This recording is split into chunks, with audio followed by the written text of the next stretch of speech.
Hey guys, I'm Anvita Divedi and I welcome you all on our YouTube channel Target for IQ.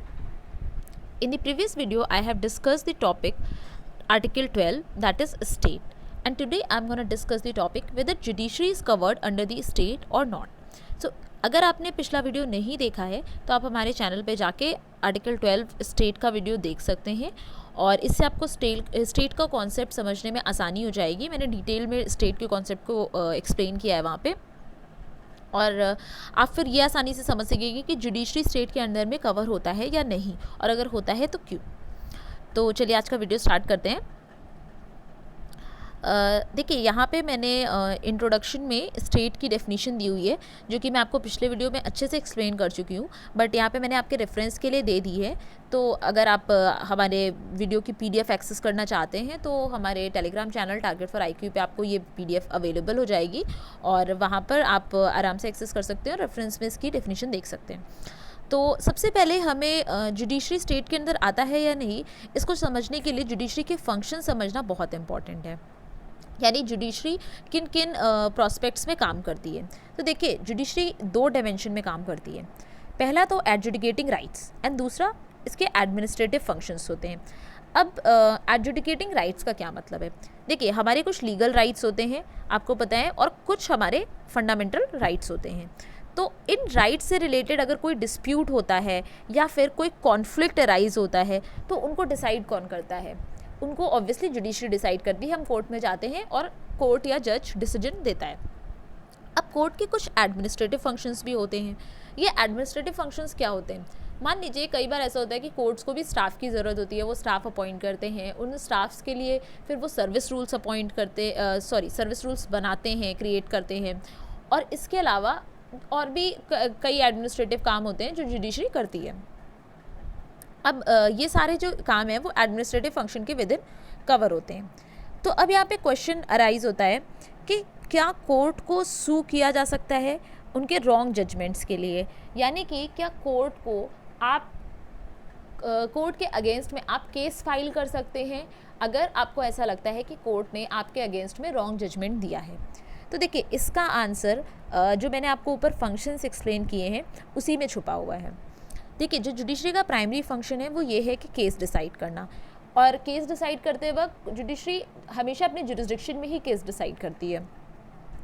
तो अगर कोई wrong और अगर jurisdiction से beyond जाके केस डिसाइड करती है तो उसके लिए अलग से रूल्स हैं, वो सीपीसी वगैरह में दिए हुए हैं, आप पढ़ेंगे। पर अगर जुडिशरी कोई रॉन्ग ऑर्डर पास कर देती है या आपको ऐसा लगता है कि जुडिशरी ने कोई गलत ऑर्डर पास किया है केस डिसाइड करते समय, तो यहाँ पर ये नहीं कह सकते कि जुडिशरी ने आपका फंडामेंटल राइट वायलेट किया है। तो ये हम मानते ही नहीं है कि केस जब जुडिशरी केस डिसाइड कर रही होती है तब वो जो जजमेंट देती है वो फंडामेंटल राइट वायलेट कर सकता है। तो जब हम ये नहीं मानते तो हम ये भी नहीं मानते कि जुडिशरी केस डिसाइड करते टाइम या जब अपनी जुडिशियल कैपेसिटी में एक्ट कर रही होती है तो वो स्टेट कंसीडर की जाए, यानी कि हम उसे स्टेट कंसीडर नहीं करते हैं। लेकिन जब जुडिशरी अच्छा इसका एक और रीज़न भी है। मान लीजिए अगर गलत जजमेंट है भी फंडामेंटल राइट से रिलेटेड, तो आपके पास ऑप्शन होता है कि आप अपील कर सकते हैं। जैसे आपको अगर ऐसा लग रहा है कि जजमेंट गलत है तो आप अपील का ऑप्शन होता है, आप हायर कोर्ट्स में जाके जजमेंट के अगेंस्ट में अपील कर सकते हैं, ठीक है। लेकिन अगर मान लीजिए जुडिशरी कोई एडमिनिस्ट्रेटिव फंक्शन परफॉर्म कर रही है तो वो स्टेट बन जाती है। और ऐसा क्यों होता है ये हम आपको फर्दर केसेस में एक्सप्लेन करेंगे। अब आप ये समझ लीजिए कि कुछ रिट्स होती हैं जो कि जुडिशरी पे अप्लाई होती हैं, ठीक है। रिट ऑफ सर्शिरारी और को वारंटो, क्योंकि हायर कोर्ट्स जो होते हैं वो ऑब्वियसली जो उनसे लोअर कोर्ट्स हैं उनसे रीज़न डिमांड कर सकते हैं, क्योंकि हमेशा लोअर अथॉरिटी से ये रीज़न डिमांड किया जा सकता है कि उसने किस पर्टिकुलर रीज़न से कोई एक्ट किया है, या फिर हायर कोर्ट्स लोअर कोर्ट्स को डायरेक्शन दे सकते हैं। तो यहाँ पर ये माना जाता है कि जुडिशरी एडमिनिस्ट्रेटिव कैपेसिटी में काम कर रही है और इसलिए कोर्ट्स के लिए रिट इशू हुई है। तो जब जुडिशरी एडमिनिस्ट्रेटिव फंक्शन परफॉर्म करती है और कोई फंडामेंटल राइट वायलेट करती है किसी भी व्यक्ति का, तो ये माना जाता है कि वो अनुच्छेद 12 के अंतर्गत आएगी और उसे राज्य समझा जाएगा अनुच्छेद 12 के अंतर्गत। अब हम केस देख लेते हैं, इसमें आपका ये रीज़न एक्सप्लेन हो जाएगा कि हम क्यों मानते हैं कि जुडिशरी जजमेंट पास करते टाइम स्टेट नहीं होती है, ठीक है। तो ये जो केस है Naresh Shridhar Mirajkar versus state of Maharashtra का, इस केस में, ये केस बहुत इंपॉर्टेंट है तो इसको ध्यान से सुनिएगा, मैं इसका जजमेंट आपको एक्सप्लेन कर रही हूँ बहुत ही ईजी लैंग्वेज में। देखिए इस केस में क्या हेल्ड हुआ था, इस केस में ये बोला था, मान लीजिए कोई कॉम्पिटेंट जज है जिसके पास ये कैपेसिटी है कि वो आपका केस डिसाइड कर सकता है, और अगर वो केस डिसाइड कर रहा है जज, और केस डिसाइड करते समय सामने वाले पार्टी को ऐसा लग रहा है कि उसका फंडामेंटल राइट वायलेट हुआ है, पर ये नहीं पर ऐसा माना नहीं जाएगा। और क्यों नहीं माना जाएगा, इसका रीज़न कोर्ट ने ये दिया था कि अगर कोई कॉम्पिटेंट जज आपका केस डिसाइड कर रहा है तो वो सिर्फ आपके बीच की कंट्रोवर्सी डिसाइड कर रहा है, यानी कि जो दो पार्टी के बीच में झगड़ा है या फिर दो पार्टीज़ के बीच में जो भी कॉन्फ्लिक्ट है उसको डिसाइड कर रहा है। तो यहाँ पर कोर्ट आपका फंडामेंटल राइट वायलेट नहीं कर रहा है, सिर्फ एक डिसीजन दे रहा है जो कि आप लोगों के बीच का झगड़ा सुलझा रहा है। तो यहाँ पे आर्टिकल 13 के अंडर में आप उस कोर्ट का या उस जज के दिए हुए डिसीजन को चैलेंज नहीं कर सकते हैं। अब इसके पीछे आप बेसिक रीज़न समझिए कि ऐसा क्यों बोला गया। देखिए मैं आपको एक सिंपल एग्जांपल देती हूँ। मान लीजिए मैंने किसी स्टेट अथॉरिटी के अगेंस्ट में कोई केस किया हुआ है, मुझे ऐसा लग रहा है कि उस स्टेट अथॉरिटी ने मेरा फंडामेंटल राइट वायलेट किया है, और अब कोर्ट ने मेरे केस पर डिसीजन दिया। अब मान लीजिए अगर कोर्ट मेरे फेवर में डिसीजन देता है तो ये माना जाएगा कि मेरा फंडामेंटल राइट वायलेट हुआ है, पर ऑब्वियसली मैंने जिस पार्टी के अगेंस्ट में क्लेम किया है अपना फंडामेंटल राइट, उस पार्टी ने मेरा फंडामेंटल राइट वायलेट किया है। पर मान लीजिए कोर्ट ने मेरे अगेंस्ट में डिसीजन दिया और कोर्ट को ऐसा लगता है कि मेरा फंडामेंटल राइट वायलेट नहीं हुआ है, वो पार्टी अपनी जगह सही है, दूसरी पार्टी। तो यहाँ पे जब मैं अगर अपने रॉन्ग जजमेंट के अगेंस्ट में जाके अपील भी करती हूँ तो मैं ये नहीं बोलूँगी कि कोर्ट ने जजमेंट के थ्रू मेरा फंडामेंटल राइट वायलेट किया है, बल्कि मैं ये मानूंगी कि या कोर्ट भी ये मानेगा कि जिस पार्टी के अगेंस्ट में मैंने पहले क्लेम किया था अपना राइट, उसी पार्टी ने मेरा फंडामेंटल राइट वायलेट किया है और मुझे ऐसा लगता है कि कोर्ट का डिसीजन सही नहीं है, मेरे फेवर में नहीं है, तो मैंने फर्दर अपील की है। तो आपको बेसिक कॉन्सेप्ट क्लियर हो गया होगा कि इस डिसीजन के पीछे का क्या लॉजिक है या इस रूल के पीछे का क्या लॉजिक है। तो यहाँ पे अगर कोर्ट या कोई भी जज कोई डिसीजन दे रहा है तो उस डिसीजन को हम ये नहीं मान सकते कि वो डिसीजन हमारा फंडामेंटल राइट वायलेट कर रहा है। अब हम आगे चलते हैं। इसी केस में एक और इम्पॉर्टेंट बात बताई थी कोर्ट ने या हेल्ड की थी, वो ये कहा था कि मान लीजिए कई बार ऐसा होता है कि मैंने आपको बताया कि कोर्ट को ऐसा लगता है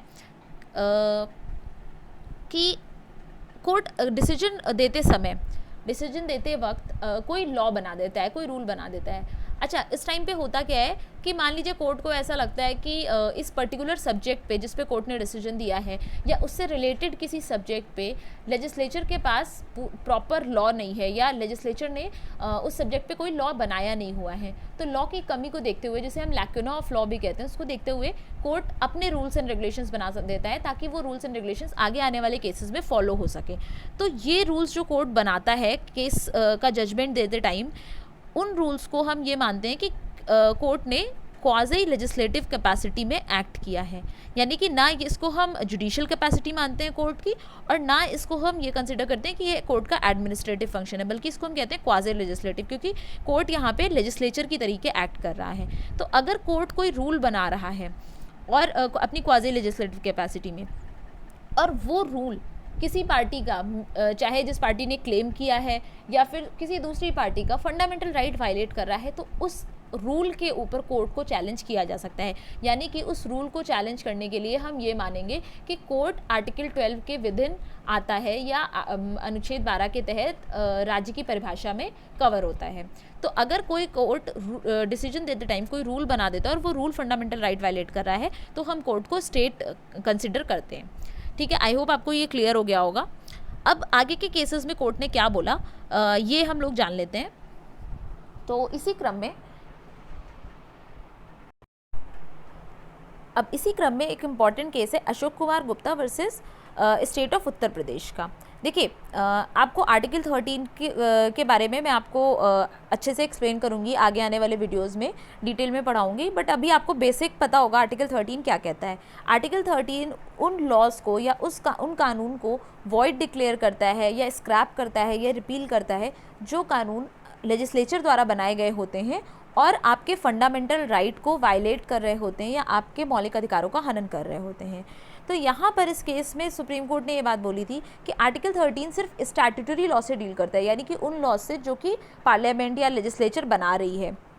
लेकिन उन लॉज से डील नहीं करता है जो कोर्ट बना रही है, या फिर उन डायरेक्शंस या उन ऑर्डर्स को कवर नहीं करता है जो कि कोर्ट ने दिए हैं, ठीक है। तो लेकिन कोर्ट ने यहाँ पे एक और बात बोली थी कि जब जुडिशरी अपनी जुडिशियल कैपेसिटी में कोई ऑर्डर पास करती है, कोई डायरेक्शन देती है, कोई रूल बनाती है, तब वो स्टेट नहीं मानी जाएगी। लेकिन जुडिशरी अगर अपनी एडमिनिस्ट्रेटिव कैपेसिटी में या अपनी क्वाजी लेजिस्लेटिव कैपेसिटी में कोई रूल बना रही होती है, तब हम ये मानेंगे कि वो स्टेट होगी और अनुच्छेद 12 के तहत गवर्न होगी। आई होप आपको क्लियर हो गया होगा। अब आपको पता है कि मिस्टर एच.एम. सीरवई एक बहुत ही रेनाउंड स्कॉलर हैं और इन्होंने भी ये बोला है कि जुडिशरी को स्टेट की डेफिनीशन के विद इन कवर किया जाना चाहिए, और कोई भी जज, जो कोई भी एक्टिंग जज सुप्रीम कोर्ट के रिट जुरिस्डिक्शन का सब्जेक्ट होना चाहिए, ठीक है। अब A.R. Antule versus R.S. नायक का केस देखते हैं, ये भी बहुत इंपॉर्टेंट केस है। इस केस में क्या हेल्ड हुआ, इस केस में ये बात बोली थी सुप्रीम कोर्ट ने कि कोर्ट्स कभी भी कोई ऐसा ऑर्डर या डायरेक्शन पास कर ही नहीं सकते हैं जो कि किसी सिटीज़न का फंडामेंटल राइट वायलेट करे। तो इसलिए ये बात असर्ट की गई थी इस केस में, या ये कहेंगे इस केस में ये बात बोली गई थी कि जुडिशरी को स्टेट की डेफिनीशन के विद इन इंक्लूड होना चाहिए, या जुडिशरी को अनुच्छेद 12 के तहत इंक्लूड किया जाना चाहिए, जुडिशरी को राज्य की संज्ञा दी जानी चाहिए, ठीक है। अब इसी में एक common cause versus union of India का केस है, ये लेटेस्ट जजमेंट है तो इसलिए भी ये इम्पॉर्टेंट है, ये 2015 का जजमेंट है और इस वजह से ये इम्पॉर्टेंट है। तो हम लोग ये जान लेते हैं कि इस केस में क्या बोला था, और इस केस में भी सिमिलर बात बोली गई थी एक तरीके से जो आर.एस. नायक वाले केस में बोली गई थी। इस केस में बस इसका रीज़न अलग दिया गया था कि जुडिशरी को क्यों स्टेट माना जाना चाहिए। देखिए, जो हमारा DPSP है, पार्ट 4 जिसे हम कहते हैं, directive principles of state policy, नीति निदेशक तत्व, इनको हमेशा मार्गदर्शक माना जाता है लेजिस्लेचर का और एग्जीक्यूटिव का। तो यहाँ पे कोर्ट ने ये बोला था कि जो नीति निदेशक तत्व है कॉन्स्टिट्यूशन के, वो सिर्फ लेजिस्लेचर और एग्जीक्यूटिव के ही मार्गदर्शक नहीं है, वो जुडिशरी के भी मार्गदर्शक हैं। यानी कि जो हमारे कोर्ट्स हैं उनको भी एक तरीके से गाइड करते हैं ये नीति निदेशक तत्व। तो इस वजह से इन तीनों को ही जब गाइड करते हैं, और ये जो तीनों पार्ट हैं, जुडिशरी, एग्जीक्यूटिव और लेजिस्लेचर, ये तीनों एक तरीके से स्टेट की अलग अलग आर्म्स हैं, ठीक है, यानी कि स्टेट की अलग अलग भुजाएं हैं। तो ये तीनों इंटीग्रल पार्ट हैं स्टेट का।